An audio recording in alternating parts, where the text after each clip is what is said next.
Para começar a caminhar para o fim, Bismarck, não tem como não falar de 89. O Brasil já não ganhava a Copa América há muito tempo e tinha muito jogador bom, cara. No ataque tinha Careca, tinha Miller, Bebeto, Romário. Tu deve lembrar de mais pessoas do que eu. Tita, Renato Gaúcho. Renato Gaúcho. E você era um menino. Você tinha quantos anos? 20 anos? 19, né? Tu faz só depois do meio do ano. Como é que foi pra você? Conta um pouco daquela atmosfera, daquele campeonato. Você era o xodó, né? Era o amuleto da galera, né? O chaveirinho. O que eu lembro é que o Brasil não ganhava, eu acho que 47 ou 52 anos naquela... A Copa América. Na Copa América de 89. Dentro de um Maracanã que você estava acostumado. Isso. Contando um pouquinho antes, a gente começa a jogar na Bahia. E teve uma repercussão muito negativa quando não há a convocação do Charles. Do Charles do Baiano, atacante do que tinha sido campeão brasileiro com Bahia. E essa não convocação do Charles cria uma atmosfera muito ruim para nós que estávamos jogando a primeira fase na Bahia. Então eu lembro assim que a torcida baiana não foi no estádio, em represália. E a que foi, ainda ia para jogar ovos na gente. Assim, se vocês buscarem no Google, a gente está entrando, não sei se é por segundo tempo, não sei se é para aquecer, ou saindo do jogo, uma pessoa da arquibancada joga um ovo e pega na cabeça do Renato Gaúcho. Caraca! Então, assim, a seleção na primeira fase vai muito mal, empatando, ganhando apertado, e a segunda fase era em Recife. E quando a gente vai para a segunda fase, que já é meio que eu acho que era o último jogo da primeira fase, a gente jogava em Recife. Por isso que a seleção brasileira tem uma união muito grande com o povo de Recife. Uma relação com Pernambuco, né? Com Pernambuco, por causa disso. Começa em 89. Começou em 89 e depois passa para 93. A gente vai jogar em Recife e a gente ganha de 4-0. E aí a gente vem pro Rio para a fase do mata-mata. Que aí aqui no Rio também a equipe já pega um pouco mais de corpo, de confiança em Recife, com Bebeto e Romário.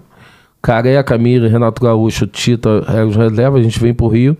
E aí a gente ganha a Copa América aqui no Rio, assim, com o gol do Romário, Maracanã lotado. Um gol vascaíno, né? Na semifinal, um gol vascaíno. O Mazinho cruzando e o Bebeto... Mazinho jogando de lateral direito.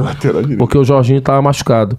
E na semifinal a gente ganha da Argentina com aquele golaço do Bebeto. Então, assim, cria-se uma atmosfera muito confiante a partir dessa conquista da Copa América depois de tantos anos, para que a gente chegasse bem na Copa da Itália. Mas que, infelizmente, eu sempre falo que os jogadores individualmente do Brasil de 90, na minha opinião, eram melhores do que os de 94. Só que 11 que foram para 90 foram para 94. Então esses 11 chamaram os outros 12 e falaram: ó, a gente não quer discutir premiação, a gente não quer isso, a gente não quer isso, a gente não quer isso. E vocês têm que ir pelo nosso caminho. Porque a gente sabe o que nós fizemos de errado em 90, porque o time do Brasil era um excelente time. Não, muito, cara. Perdeu para a Argentina no jogo que melhor jogou. Então, esses jogadores foram para 94 e também por tudo que passaram nas eliminatórias de 94, o Parreira ia ser mandado embora, eles falaram que não era para ser mandado, então criou-se, por isso que todos os jogadores começaram a entrar de mão dada. Então criou-se uma atmosfera muito forte para que em 94, mas esse time começou a ser constituído em 89, com o Lazzaroni. Não, quem vê os melhores momentos do jogo de 90 é brincadeira. Sim. É lavada, porque... E a galera reclama do Lazzaroni, briga e fala mal do Lazzaroni, mas o Brasil atropelou. Mas e assim, eu tenho que fazer uma defesa grande pelo Lazzaroni, porque muita gente fala, ele não botou o Romário e não botou o Bebeto. Na ocasião, quem estava melhor era Miller e Careca. O Mira já jogava na Itália, o Careca também. E o Bebeto machucou um pouco antes, né? O Bebeto machucou antes. E o Romário chegou com o tornozelo ferrado. Ele tinha quebrado da fratura o pé. que ele tinha tido. Sim. Então, assim, os dois que tinham que jogar realmente o Careca e o Mira. E o Renato, assim, o Renato também é muito...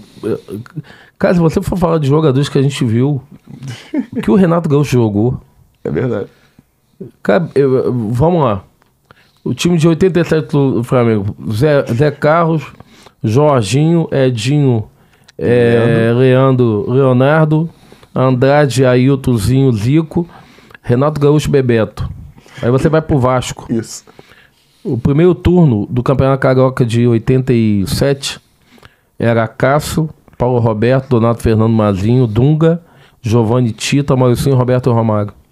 O Fluminense era Paulo Vitor, Aldo, Ricardo Gomes, Vica e Branco, Jandir, Delei, Romerito, Assis, Washington e Tato. Esse Tato jogava muito. O Botafogo, vamos lá. Ricardo Cruz, Josimar, Gotardo, Mauro Galvão, acho que é Gustavo, lateral esquerdo, ou Gustavo, atacante, eu sempre esqueço o nome do lateral esquerdo. Vitor, Carlos Alberto Santos, Luizinho, Paulinho Criciúma, Maurício e Gustavo. O lateral esquerdo eu sempre esqueço, que veio do Bangu. Pra você ver que a década de 80, o time do Rio, cada time tinha 6, 7 jogadores de seleção brasileira.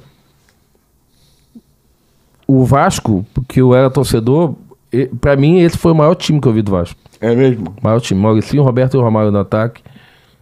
Dunga, Giovanni e Tita. Nossa. E Azar com Donato, Fernando, Paulo Roberto, Mazinho e Donato.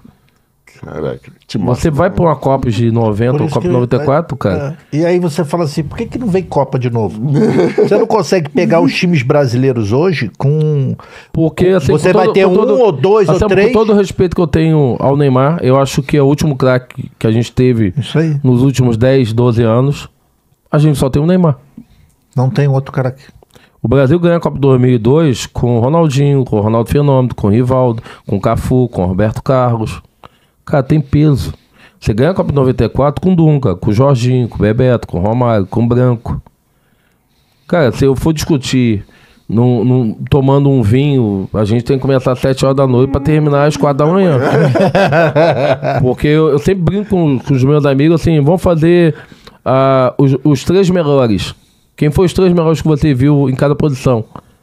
Meu irmão, no final tá saindo paulada, porrada... Porque cada um tem uma opinião. Pela quantidade de jogadores. Pela quantidade. Aí o nego fala assim, pô, não dá pra botar 6? Pô, não dá, senão a gente tem que sair daqui 8 horas da manhã. Então, assim, a gente tinha muitos craques, muitos. Cara, o que eu vi o Branco jogar, Branco pra mim é o maior lateral esquerdo que eu vi. Maior lateral esquerdo que eu vi, 3 Copas do Mundo, se chama Branco. Aí você vai pra cada posição, o que o Leandro jogou, cara. Eu falo que teve o Vitor Roma, que foi diretor de marketing do Vasco. Sim. Um dia ele me contou e falou assim, você foi o maior 10 que eu vi. Aí eu falo assim, não, mas teve o Roberto. Aí eu falei, não, Roberto não conta. É como o Pelé não conta no Santos, como o Zico não conta. Quem foi o maior jogador do Flamengo? Pô. Leandro. Zico não conta. É o concurso, não dá pra botar Zico na briga. Não conta. Não dá pra botar na briga. O Leandro podia jogar de meia, podia jogar de lateral, podia jogar na zaga, podia jogar até de goleiro, até, eu acho. Porque cada time, o Mendonça, cara, o Mendonça no Botafogo. O Mendonça carregou o time do Botafogo na década de 80, sozinho. Caramba. Pô, você ia marcando, você fala assim, cara, esse 8 é craque. Fluminense, cara, tinha o que o Tato jogou no Fluminense. Esse Tato jogava muito, cara. Esquerda, né? E jogadores que não foram pra Copa. Evaí não foi pra uma Copa. Evaí não jogou uma Copa, como é que pode?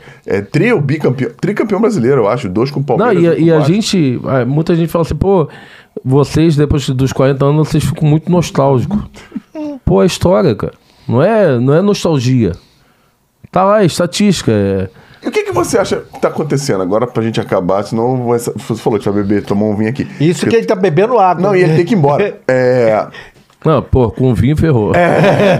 Acho que é formação. Eu acho que linha de produção. Quando você tá predisposto a produzir atletas com um certo perfil, é só você fazer um certo tipo de trabalho. Num país rico como o nosso, de matéria-prima, as coisas vão se construir em 10, 20 anos. Por que você acha que tem essa discrepância tão grande? É na linha de produção mesmo? Eu acho que é na linha de produção, mas daí a gente pega a seleção brasileira.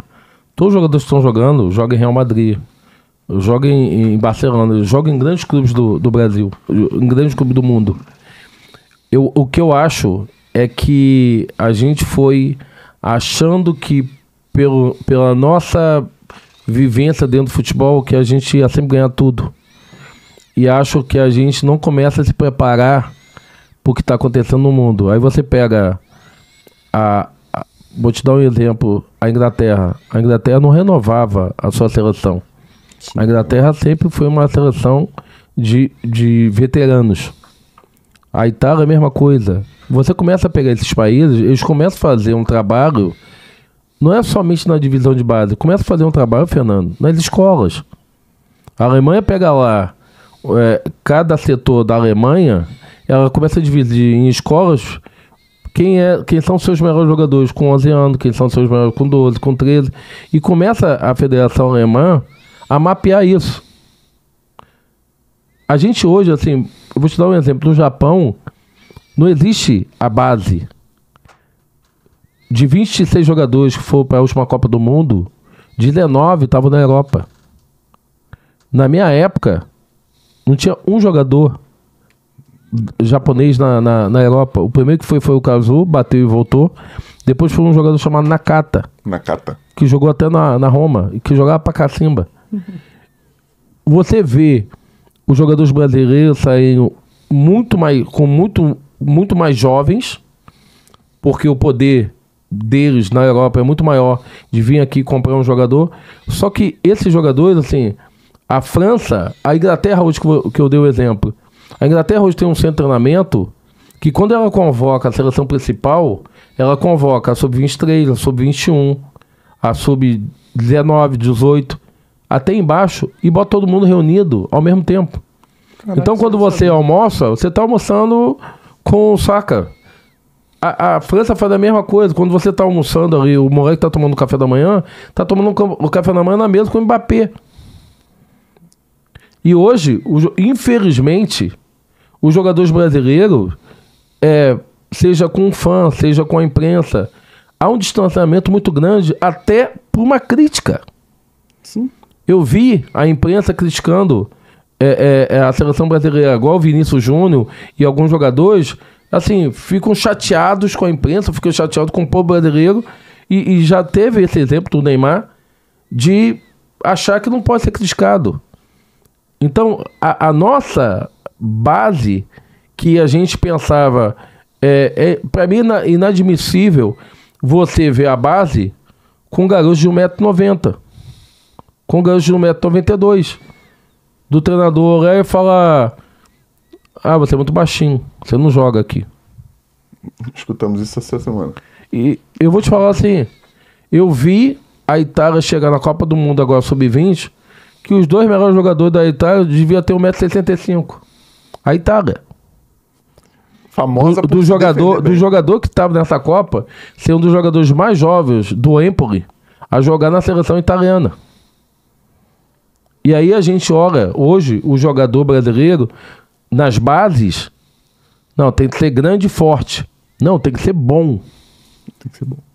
Ele tem que ter, o treinador tem que ter paciência, e a diretoria tem que ter paciência com o treinador para botar o bom, não é botar o forte. Porque o Messi é o Messi porque deram chance a ele de jogar com 1,65 m. Então hoje o que eu vejo nas categorias de base do Brasil é que você está escolhendo o forte e o grande. Você não está escolhendo o técnico. E aí a gente cria... E eu vou contar uma história de um ex-jogador que pra mim fez a coisa mais certa, de pegar os 2 filhos dele, levar pra Espanha. Mazinho. E de chegar na Espanha e falar, o treinador falar, toca a bola. E ele falar pros 2, faz o que você quiser. Se você quiser tocar, você toca. A gente pode sair daqui do Barcelona, mas faça o que você quiser. Se você quiser dar o drible, dá o drible. Se você quiser passar, você passa. E hoje que eu vejo, é quando, assim, eu vou muito pouco hoje ver categoria de base. Mas quando vejo, parece minis profissionais jogando. Não, é difícil você ver aqueles moleques que te encantam. Sim. Aqui, na base, quando a gente via antes. E eu vi um jogo recente que o capitão do time, que eu não vou falar qual, Claro. era um menino de 1,5 m. E eu fiquei satisfeito. E falei pro meu filho, joga com 1,5 m ou com 1,90 m, mas jogue. E ele joga? Ele tá fazendo teste no Nova Iguaçu. É bom, tecnicamente, mas só realmente o futuro que vai dizer o que para onde que ele vai andar. Se ele quiser andar para ser jogador, eu vou apoiar. Se não quiser, também vou apoiar. Se quiser jogador, que ele faça, sempre tente fazer o melhor, nunca com medo. Eu falo para ele assim, eu quero ver você ativo no jogo e sem medo de errar. Isso. E mentalmente forte. Hoje, se você se preparar fisicamente, hoje o jogo está muito mais físico. Se ele se preparar fisicamente, mentalmente estiver forte, ele vai jogar se quiser jogar. Se não quiser também, o que ele quiser ser da vida dele, ele vai ser. Que bom. Quer perguntar mais uma coisa pra ele? Não. Tem, Patrick? Não. Tem, Maiara? Um bate-bola rapidinho, irmão.